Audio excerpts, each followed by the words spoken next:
दिल्ली विधानसभा चुनाव को लेकर दोपहर मेट्रो ने यूट्यूब चैनल के माध्यम से पल पल के जो अपडेट आपको अपने वीडियो दर वीडियो रिलीज करके जारी किए थे, उनको देखकर आप समझ जाएंगे कि हमने जनता की नब्ज पर कितने तरह हाथ रखा और उससे आपको अवगत करा दे रहा है। किस तरह की साजिश चल रही थी, किस तरह का मैनेजमेंट चल रहा था और मैनेजमेंट की दम पर और रेवड़ी लाल बनकर नकली घोषणाएं करके, झूठी घोषणाएं करके, जिन पर लोगों ने भरोसा नहीं किया, वो सारी चीज़ें जो है आपको हम सामने आपके पेश कर रहे हैं। नतीजे आ चुके हैं, लेकिन उसके पहले दोपहर मेट्रो ने क्या कहा उसको सुनिएगा। हरियाणा में यमुना के रास्ते पीने का पानी आता है। भारतीय जनता पार्टी की हरियाणा की सरकार ने दिल्ली में यमुना से आने वाले पानी में जहर मिला के भेज दिया है।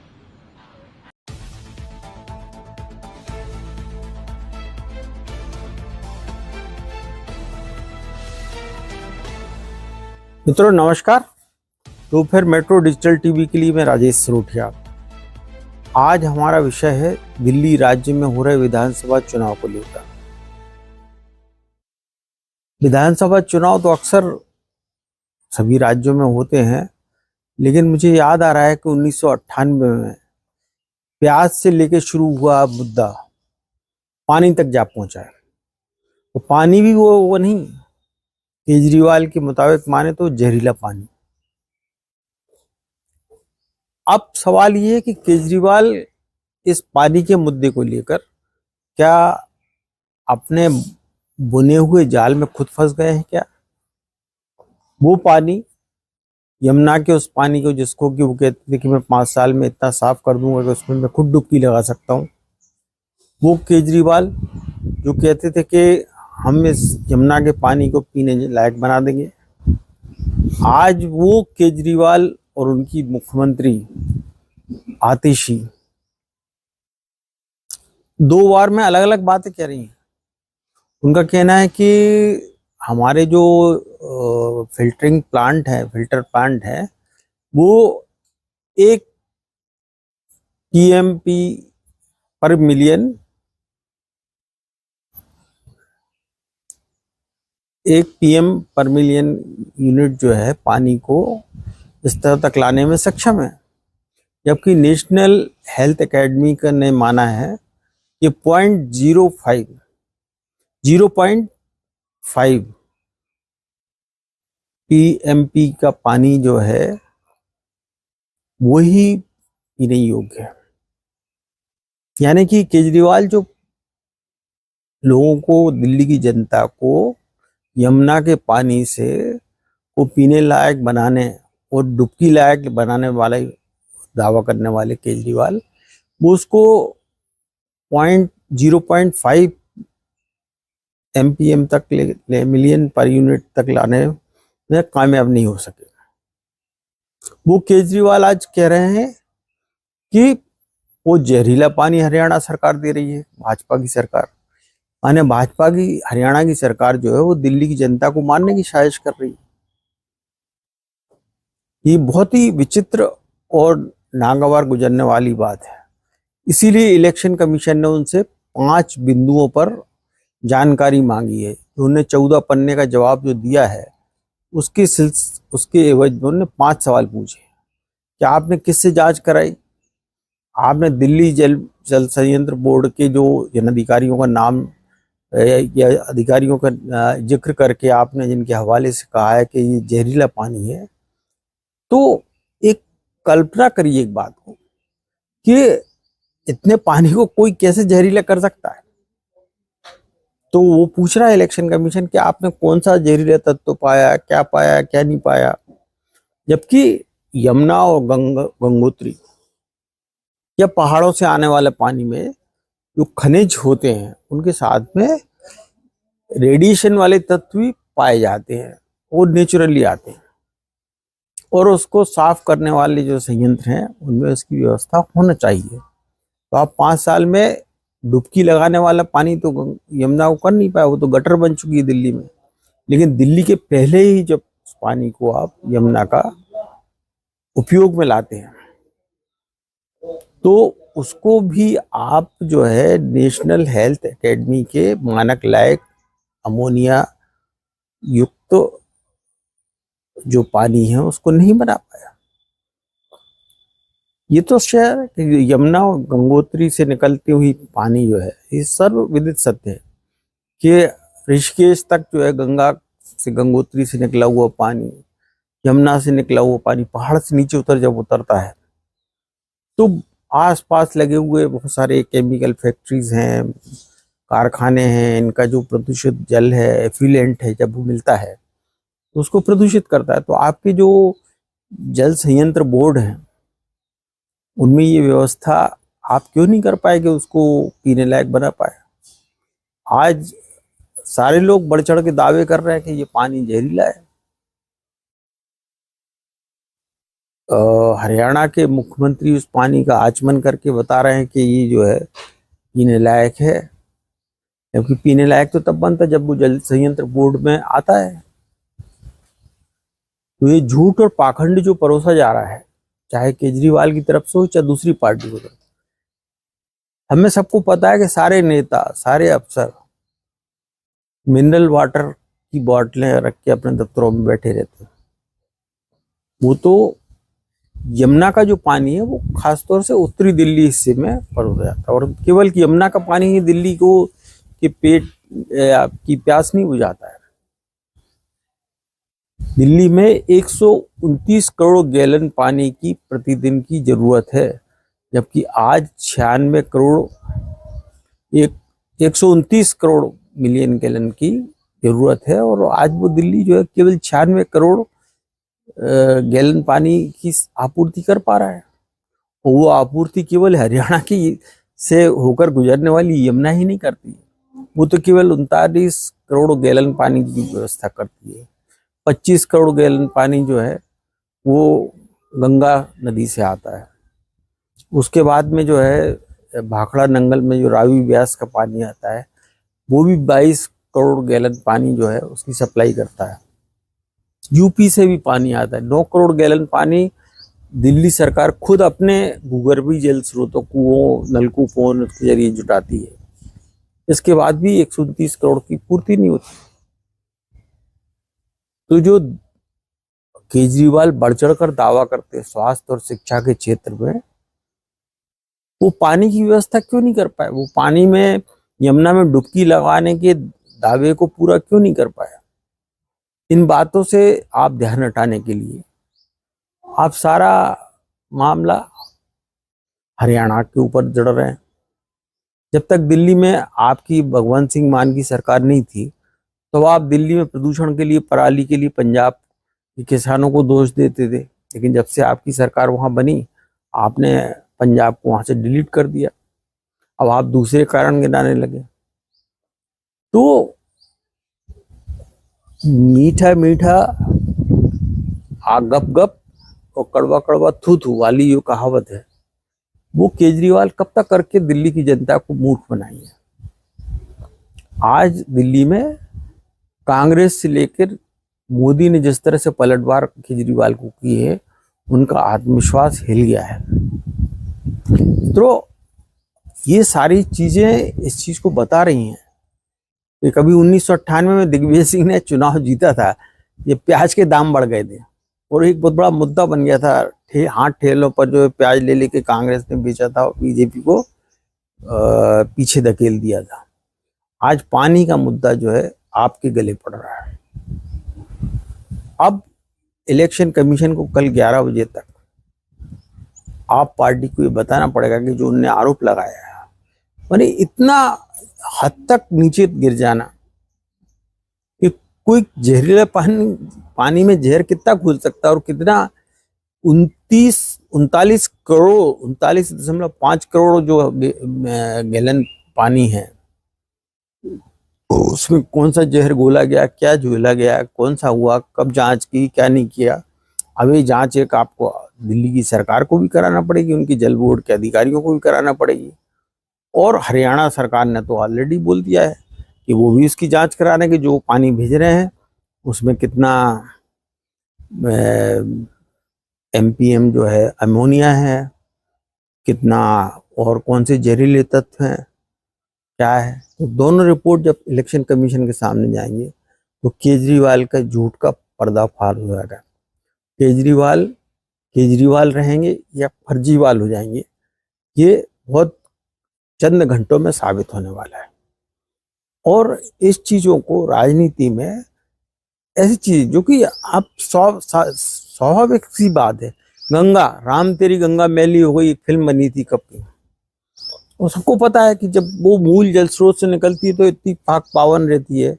जब हम हिमालय के पहाड़ों में जाते हैं, चाहे उत्तराखंड हो या हिमाचल हो, वहाँ जगह जगह पहाड़ों से रिसते हुए झरनों से पानी जो है वो बहुत ही मिनरल युक्त और पाक साफ, इतना पाक साफ होता है कि वो जो मिनरल वाटर आज जो बाजार बन गया है पानी का, उससे कहीं ज्यादा साफ सुथरा होता है। लेकिन जैसे ही वो गंगा जो है ऋषिकेश से आगे बढ़ती है, हरिद्वार तक आती है, वहां से वो मेला होना शुरू हो जाती है। कानपुर में और बहुत मिटमेली हो जाती है। वो आज जहाँ इलाहाबाद में महाकुंभ में करोड़ों लोग डुबकियां लगा रहे हैं, वहां और गंदी हो जाती है।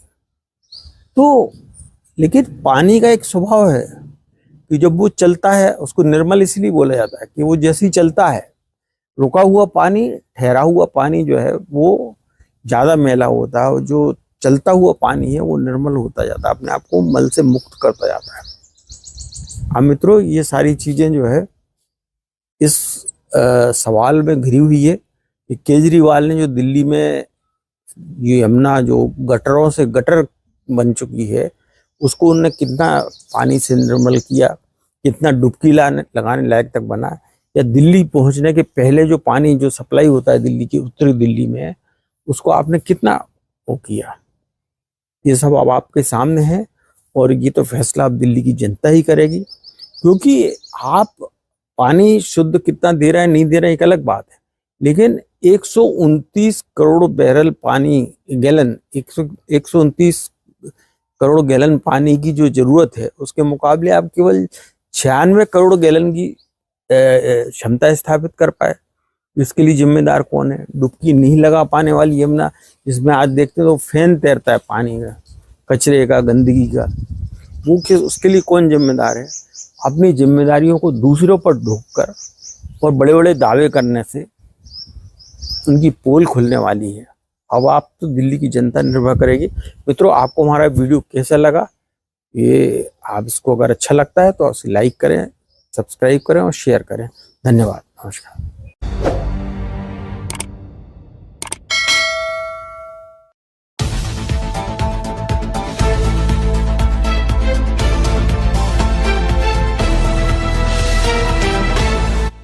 मित्रों नमस्कार, दोपहर मेट्रो डिजिटल टीवी के लिए मैं राजेश सिरोठिया। आज हम जब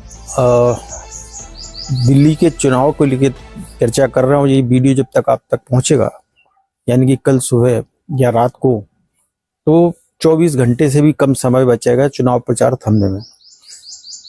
लेकिन इस चुनाव में जिस तरह से चीजें चल रही हैं या चली हैं, उससे एक बात तो बहुत साफ है कि केजरीवाल बहुत बदहवासी में है, घबराहट में है, और उनको अपने पैरों के नीचे से जमीन खिसकती नजर आ रही है। केजरीवाल ने जिस तरह से एक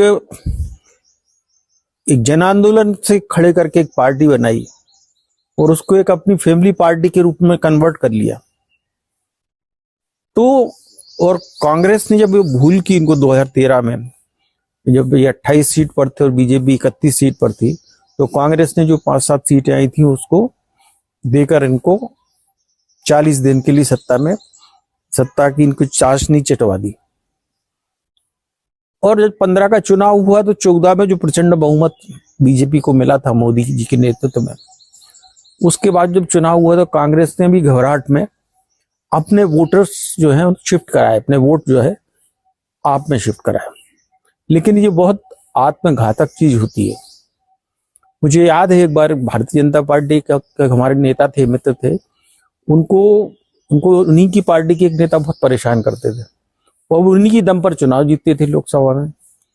तो हमने ऐसी बातचीत में कहा, हमने कहा कि एक आध बार इनको सबक सिखाना चाहिए आपको, क्योंकि ये तो एहसान फरामोशी होती है। तो उन्होंने कहा कि हम ज्यादा से ज्यादा इतना कर सकते हैं कि हम अपने पार्टी के कार्यकर्ताओं को मतदान के दिन घर बैठने को बोल सकते हैं, लेकिन हम वोट शिफ्ट नहीं कराएंगे, क्योंकि ये वोट जो हमारी पार्टी के पास आया है ये बड़ी मुश्किल से आया है, और ये वोट हमने एक बार शिफ्ट करा दिया तो इसको हमें वापस लौटाना मुश्किल होगा।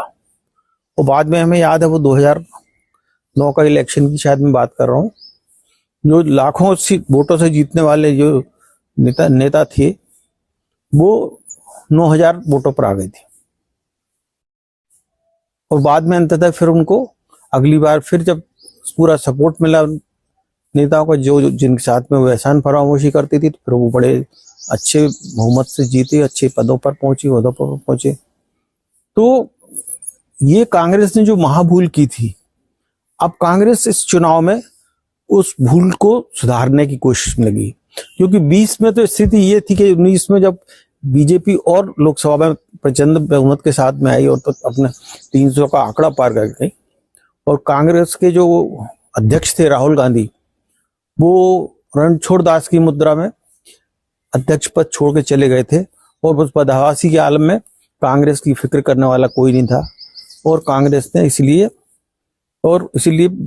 केजरीवाल जो है थोड़े से नीचे खिसके 67 से 62 पर आ गए। लेकिन बात की स्थिति में आते आते वो उनकी सीटें या विधायक जो है 50-52 के आसपास टिके हुए हैं, कई छोड़ चुके हैं, कई के टिकट कट गए हैं, कई भाजपा में आ गए, कई कुछ हो गया है। जो पिछले 5 साल का जो घटनाक्रम हुआ, जिनमें आप पार्टी जो अपने आप को बड़ा शुद्ध और ईमानदार, सबसे ज्यादा ईमानदार बोलने वाले केजरीवाल के, देश के नहीं विश्व के सबसे ईमानदार नेता तो मैं ही हूँ, बड़ा दम्भोक्ति के साथ कहते हैं, और आपके ऊपर आपका दामन दागदार है। आप जिम्मेदारियों को कभी ओन नहीं करते। आप जो हमेशा अच्छी चीज के लिए तो श्रेय लूटने के लिए खड़े रहते हैं। कुछ दो ही तरह गलत होता है तो उसकी गलती मंजूर करके उसको सुधार करने, उसको परिमार्जित करने की उनकी आदत नहीं रही है। वो हमेशा ठीकरा किसी दूसरे पर ठोकते थे। जैसे कि आपको याद है पराली का ठीकरा वो आप पार्टी पंजाब में कांग्रेस सरकार पर ठोकते थे, दिल्ली में बीजेपी की सरकार पर, यूपी की सरकार पर ठोकते थे, हरियाणा की भाजपा की सरकार पर ठोकते थे। लेकिन जैसे ही आप भगवंत सिंह मान आप पार्टी से मुख्यमंत्री बने, पंजाब से पराली का आरोप खत्म हो गया। अब अपनी खिसकती जमीन को देखते हुए जिस तरह से यमुना के पानी के जहरीला करने की बात कर रहे हैं, अगर आप वो जहरीला कर दिया, सपोज कर लीजिए, तो आपके पास सबूत क्या? आप इलेक्शन कमीशन को कोई सबूत, ऐसे माकूल सबूत नहीं दे पाए जिससे ये साबित हो सके कि 39.5 करोड़ गैलन पानी प्रतिदिन जो हरियाणा से आता है यमुना के जरिए, वो उसको जहरीला बनाने में कौन सा जहर मिलाया गया, और ये जहर कहाँ से आ गया, कितना जहर होगा, कोई छोटा अमाउंट नहीं है पानी का। फिर आप बताइए, अब दिल्ली की जो आप शहर, दिल्ली में आप जो जैसे बोलते थे कि लोग सैर सपाटे करने जाएंगे यमुना किनारे, इतना अच्छा पानी हो जाएगा हम डुबकी लगाएंगे, वहां पर आपकी स्थिति ये है कि आदमी उसकी तरफ झांकना पसंद नहीं करता। उसमें फैन जो है प्रदूषण का, उसको आपने क्या किया? आप फिर बहाना जड़ा आपने कि कोरोना बीच में आ गया था, इस कारण हमें टाइम नहीं मिल पाया, फिर बीच में मैं जेल चला गया, इस कारण नहीं हो पाया। माने हर चीज का आर्गुमेंट आपके पास है, और ये जनता खूब समझ रही है। आप जिस तरह से मोहल्ला क्लिनिकों की बात करते हैं, उन मोहल्ला क्लिनिकों में काम कुछ में अच्छा हुआ है, कुछ में नहीं हुआ। लेकिन जिस स्कूल को आप मॉडल स्कूल कहते हैं, वहां के लोग बोल रहे हैं कि वहां पर जो है पंखे हैं लेकिन बिजली नहीं है, या कहीं पंखा है तो पंखे में से चिंगारियां निकल रही हैं। ये दिल्ली की जनता ही बोल रही है।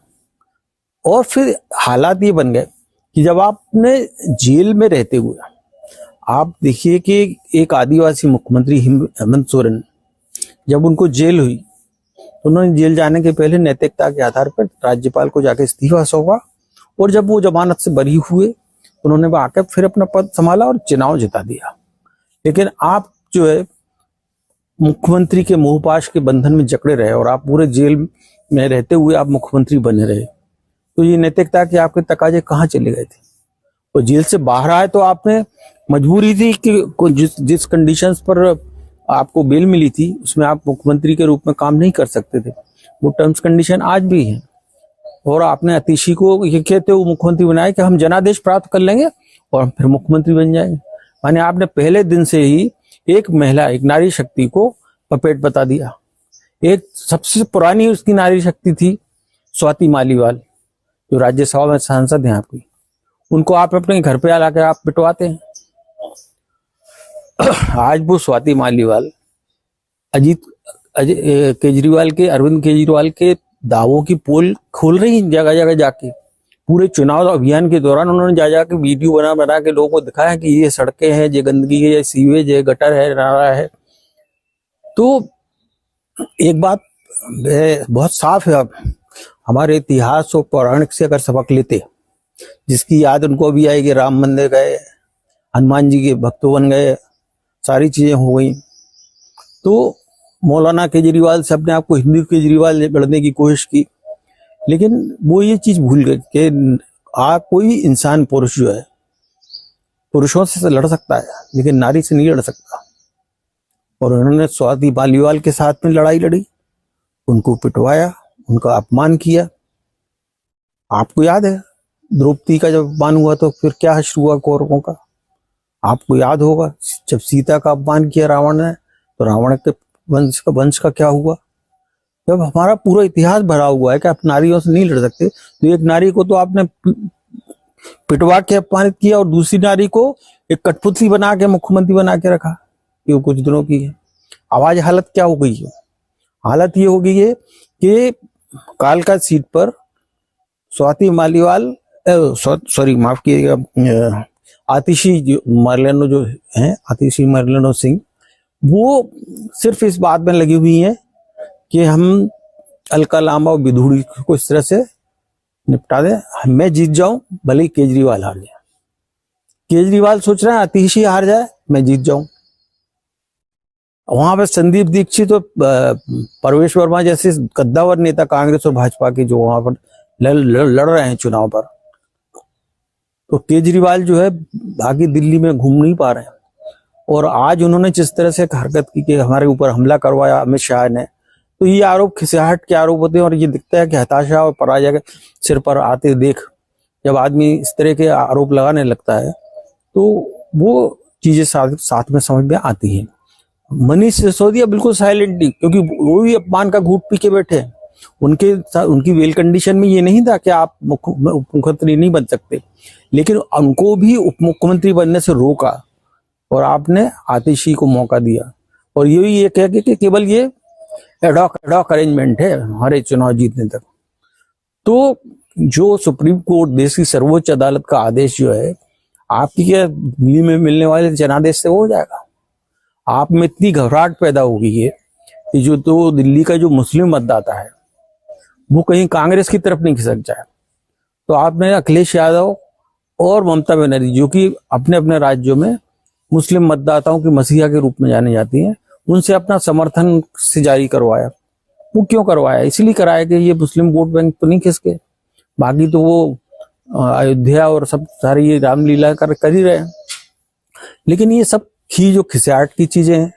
आप एक वेगनार गाड़ी में चलते थे, आपने कहा था मैं गाड़ी नहीं लूंगा, आपने गाड़ी ली। आपने कहा था मैं अपने छोटे से मकान में रहूंगा, आपने 54 करोड़ का बंगला बना लिया। तो आपने अपने ही बनाए हुए मानदंडों को खुद ही चकनाचूर किया है। तो इसलिए जो है एक शेर है कि जहां में मेरी तबाही का बस इतना सा है सबब, मुझे तो लूटा है खुद मेरी जिद्दों ने। और जिद्दी केजरीवाल के कारण ही आज दिल्ली में हर नेता अपने बचाव में लगे। मनीष सिसोदिया अपने सीट को जीतने के चक्कर में लगे हुए हैं। सारे नेता ऐसे हैं। राघव चड्ढा जैसा एक चमकता चेहरा इनकी पार्टी में आया था, कहाँ है राघव चड्ढा, कहाँ दिख रहे हैं चुनाव प्रचार में। और मित्रों, बीजेपी ने जो लड़ाई लड़ी है या लड़ रही है वो अपनी जगह है। मोदी ने या शाह ने या बाकी नेताओं ने जो ताकत झोंकी वो अपनी जगह है।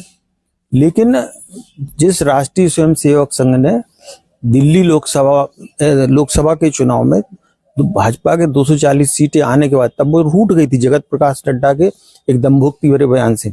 लेकिन उसी आरएसएस ने महाराष्ट्र में जाके गुपचुप जाके अभियान करके शिंदे और फडणवीस की पार को जिता के वो भारतीय जनता पार्टी की सरकार बनाई।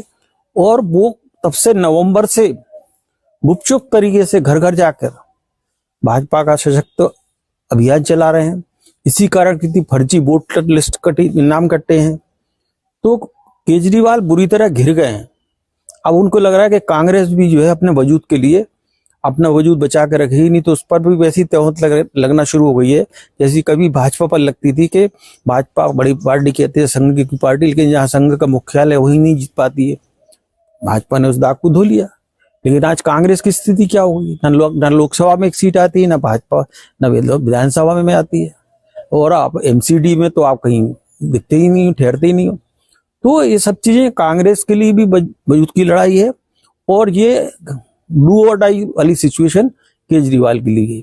और केजरीवाल के लिए सबसे ज्यादा अगर कोई मदद कर रहा है तो वो सबसे ज्यादा डरे हुए मुख्यमंत्री है पंजाब के मान। क्योंकि मान को एक बात समझ में आ गई है कि अगर केजरीवाल दिल्ली हार जाते हैं तो वो आके पंजाब में आके मुख्यमंत्री कुर्सी पर से उनको उठा के बैठ जाएंगे। तो केवल मान ही है जो पूरे तन मन धन से उनके लिए किला जुटाए हुए हैं। अब ये केजरीवाल की किस्मत है, दिल्ली के लोगों की हसरत है। 12 लाख का जो आयकर टैक्स का जो स्लैब बढ़ाया है, दिल्ली में 40 लाख के करीब लोग ऐसे हैं जो 12 लाख तक कमाते हैं। तो वो सारी चीजें जो है वो बदलाव आएगी। और मुझे लगता है कि जो मतदाता, भाजपा का जो मतदाता लोकसभा में तो खुलकर निकलता है, विधानसभा में रुक जाता है कई प्रतिशत, वो नहीं रुकेगा। और वो जब नहीं रुकेगा तो केजरीवाल की मुसीबतें और बढ़ती जाएंगी।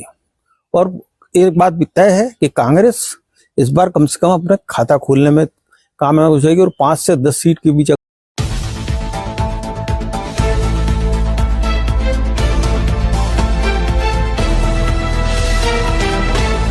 मित्रों नमस्कार, दोपहर मेट्रो डिजिटल टीवी के लिए मैं राजेश रोटिया।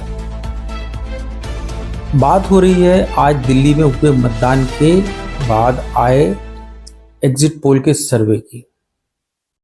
और ये सर्वे जो है जिस तरह से अपने निष्कर्ष बता रही है, वो दिल्ली के विधानसभा चुनाव में पिछले 25-27 सालों से जो ट्रेंड चलता है, अगर हम उसकी बात करें तो लगभग एक तरफा चीजें होती हैं। लेकिन जो सर्वे एजेंसियों का जो पोल के निष्कर्ष आ रहे हैं 8-10 उनमें 8 में बीजेपी की सरकार बनती दिखा रहा है, वो थोड़े से आगे पीछे जो है आप पार्टी खड़ी हुई है। 2 जगहों पर आपको आगे खड़ा कर दिया है और बाकी बीजेपी को थोड़ा पीछे कर दिया है। ये सारी चीजें मुझे, और उसके बाद में जो है कोई भी सर्वे एजेंसी या जो उसको सर्वे कराने वाली एजेंसी का हेड है, वो आके ये नहीं बता रहा है कि उसने सर्वे के लिए क्या मेथड अपनाई, एग्जिट पोल में किस तरह किया, किन किन सीटों पे किया, किन किन बूथों पे किया, कैसे किया। वो झुग्गी बस्तियों के बूथ थे, अल्पसंख्यक बस्तियों के बूथ थे, मध्यम वर्ग के बूथ थे, सिख वाले बूथ थे, क्या थे, किस तरह थे। और आपने जो 6 बजे तक का समय मतदान का था, और तब तक एम्बार्गो रहता है इलेक्शन कमीशन का कि आप एग्जिट पोल के सर्वे नहीं दिखा सकते। लेकिन जो 7 बजे तक जो खबरें आ रही हैं दिल्ली से कि 7 बजे तक और कहीं 7:30 बजे तक पोलिंग होती रही है, माने उन मतदान के अभी जब आंकड़े तक नहीं आया सही एग्जैक्ट कहाँ कितना वोट पड़ा है, उसके बाद ही जो है सर्वे एजेंसी और चैनलों में होड़ लग गई। मित्रों आपको याद होगा कि पहले इलेक्शन शुरुआत होने के पहले प्री पोल सर्वे होते थे, जो कि आखिरी में जाके 90% से ज्यादा गलत साबित होते थे। बाद में होने ये लगा कि जो चैनल बाद में जो एग्जिट पोल के नतीजे भी जो है वो एग्जैक्ट साबित हुए, कई जगह पर सही हो गया, कहीं तुक्का हो गया, कहीं तीर हो गया। इन सब चीजों को देखते हुए सारी खबरिया चैनलों ने अपनी साख बचाने के लिए खुद सर्वे कराना बंद कर दिया, माने उन्होंने किसी चैनल सर्वे एजेंसी को हायर करना बंद कर दिया। इसका मतलब है कि और उन्होंने क्या किया कि जितने सर्वे आए हैं उनके बता दिए, कौन के आंकड़े कर रहा है, उसके महापोल बता दिया, उसका एवरेज बता दिया, और जो सर्वे करने वाला कहीं पता नहीं है, और जो है पक्ष विपक्ष की पार्टियां और नेताओं को, प्रवक्ताओं को बिठा के वो चकचक चालू हो गए। तो सबसे पहला सवाल तो ये है कि इन सर्वे एजेंसियों को सर्वे करने का ठेका किसने दिया? क्योंकि सर्वे का काम जो है, मैं जर्नलिज्म के साथ कम्युनिकेशन का विद्यार्थी भी रहा हूँ, और 2003 से मध्य प्रदेश में विधानसभा चुनाव की सेफोलॉजी करता रहा हूँ, और मुझे पता है कि किस तरह के, और हमारे रिजल्ट जो है वो एक बार भी नहीं गड़बड़ाए 2003 से। वो 2003 से हमने काम शुरू किया था इसका, पत्रकारिता के साथ साथ। तो अभी जो 1.5 महीने से घटनाक्रम चल रहा था, उसके हिसाब से कोई एक पार्टी सबसे आगे आनी चाहिए। जिस तरह से पिछले 2 चुनावों में केजरीवाल के नाम पर एक तरफा सीटें आई, 67 आई, 62 आई। और मित्रों, कम्युनिकेशन के, फिर मैं विद्यार्थी के नाते कहूंगा कि किसी आदमी को, किसी पार्टी को, किसी आदमी के नाम पर या किसी पार्टी के नाम पर वोट मिलने के लिए 6C मॉडल है। पहला, कॉन्टैक्ट विद द वोटर्स। फिर दूसरा ये है कि कनेक्ट विद द वोटर। फिर उससे कांटेक्ट किया, उसको कनेक्ट किया, उससे कम्युनिकेट किया, और कम्युनिकेट करने के बाद उसको कन्विंस किया। जब आप कन्विंस कर लेते हैं तो आपकी फिर क्रेडिबिलिटी बनना शुरू होती है, और फिर उसके बाद में आपकी क्रेडेंशियल जो है आपके पक्ष में बनता है, और फिर आपको वोट मिलती है। इन 6C मॉडल में पिछले 2 विधानसभा चुनाव में आम आदमी पार्टी की ओर से केजरीवाल इन तमाम 6C मॉडल के पैमानों को पूरा करते थे। लेकिन इस वाले चुनाव में अगर देखें तो आम आदमी पार्टी सत्तारूढ़ दल होने के नाते उसने निश्चित रूप से कांटेक्ट किया मतदाताओं से, उससे कम्युनिकेट भी किया, कनेक्ट भी हुई, लेकिन वो उनको कन्विंस नहीं करा पाए। बस जब यही जो है बात खत्म हो गई। क्योंकि केजरीवाल दोनों चुनाव में फेस थे, इस बार भी केजरीवाल ही फेस बने रहे, अतीशी को वो कठपुतली बनाते रहे। तो जब आप कन्विंस ही नहीं करा पाए तो ना आपकी क्रेडिबिलिटी बनेगी, ना क्रेडेंशियल बनेगा, और ना ही जो है आपको वोट मिल पाएगा। तो ये तमाम चीजें बताती हैं कि ये सारी न्यूज चैनलों ने अपनी साख बचाने के लिए उन फर्जी कुकरमुत्तों की तरह उगी एजेंसी, सर्वे एजेंसियां उग गई, और वो अपने उनके निष्कर्षों के आधार पर फालतू की बहस चल रही है, बेवजह की बहस चल रही है। सबसे बड़ी बात ये है, ये पतंगबाजी जो हो रही सर्वे को लेकर, इसमें ये नहीं बताया कि सर्वे का क्या मेथड बनाया गया, कहाँ किया गया, किस तरह किया गया। जबकि जहां तक मैंने सर्वे की जो मेथोडोलॉजी है या सर्वेक्षण का विज्ञान है उसका अध्ययन किया है, उसमें ये होता है कि आप सैंपलिंग करते हैं जब, क्योंकि सैंपलिंग करने वाले व्यक्ति ना तो उसको राजनीतिक ज्ञान है, ना पत्रकारी ज्ञान है, ना इलाके की समझ है, तो उसने, अगर आप सैंपलिंग में 1-2% की भी अगर आपकी गड़बड़ी होती है तो जब एंड रिजल्ट आता है उसमें वो गड़बड़ी 25% तक की हो जाती है। जब 25% का अंतर आ जाता है तो मामला कहीं भी खिसक सकता है। पूरे 1.5 महीने से हवा केजरीवाल के खिलाफ दिखाई दे रही, लेकिन बता रहे हैं कि वो बीजेपी के साथ में नेक एंड नेक फाइट में है। तो मुझे, चूंकि मैंने क्राइम रिपोर्टिंग भी की है, तो होता ये है कि जब कोई व्यक्ति किसी के खिलाफ शिकायत करता है तो सियाणे और समझदार पुलिस वाले होते हैं, वो शिकायत दर्ज कर लेते हैं उससे पैसे लेकर, और बाद में जो है जिसके खिलाफ शिकायत होती है उससे भी पैसे ले लेते हैं, और दोनों खुश हो जाते हैं कि अब तो पुलिस हमारी सुनेगी क्योंकि हमने उनको पैसे दे दिए। तो यही हाल मुझे इन सर्वे एजेंसियों का दिख रहा है। जब इनको खबरिया चैनलों ने हायर ही नहीं किया तो इनको पे किसने किया? जाहिर सी बात है कि जो पार्टियां मैदान में थी, चुनाव मैदान में, उन्होंने अपने अपने पक्ष में जनमत जुटाने के लिए पैसे दिए। लेकिन अब जो सारे नतीजे ईवीएम मशीनों में कैद हो चुके हैं, वो जो है वो तो अब 8 तारीख को ही खुलेंगे। दिन भर आप पार्टी चुनाव में गड़बड़ी, वोटिंग में गड़बड़ी की आरोप लगाती रही, लेकिन जैसे ही एग्जिट पोल के सर्वे आए तो अपने मतगणना एजेंटों को साथ रखने के लिए उन्होंने पुलकित हो गए और सारी चीजें बताना शुरू कर दी कि हमारी सरकार बन रही, बीजेपी कर रही, हमारी सरकार बन रही। तो ये इस तरह की जो हार जीत के दावों की पतंगबाजी जो है वो आखिरी दौर में चुनावी नतीजों में तब्दील होंगे, ऐसा मुझे लगता नहीं। तो कश्मकश भरे हालात जो है अगर हम बात करें तो वो मुस्लिम बहुल बस्ती में हो सकते हैं, महिला वोटर के मामले में हो सकते हैं, मीडियम क्लास के मामले में हो सकते हैं। ये तीनों चीजें जो है ये बड़ी असर पैदा करने वाली है। तो अब तो हमें इन एग्जिट पोल से, सर्वे से हमें कभी पहले भी भरोसा नहीं था जब वो चैनल हायर करती थी। अब चैनल हायर नहीं कर रही हैं, तब तो भरोसा करने की स्थिति और भी नहीं है।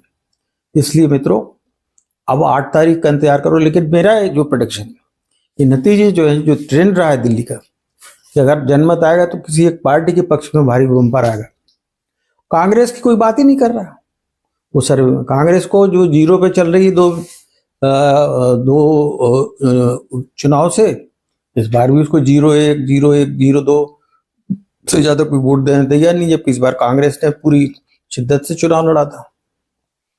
हो सकता है कि कांग्रेस ने वोट कटवा कर पार्टी का रोल प्ले किया, ये बताया नहीं किसी ने। और ओवैसी की सीट ने जो मुस्लिम बहुल इलाकों में अपने प्रत्याशी उतारे, वहां के भी हालात क्लियर नहीं। तो मित्रों, सब्र कीजिए, फालतू की बहस करने में पड़ने का कोई मतलब नहीं है, और 8 तारीख की दोपहर तक इंतजार करें। नमस्कार।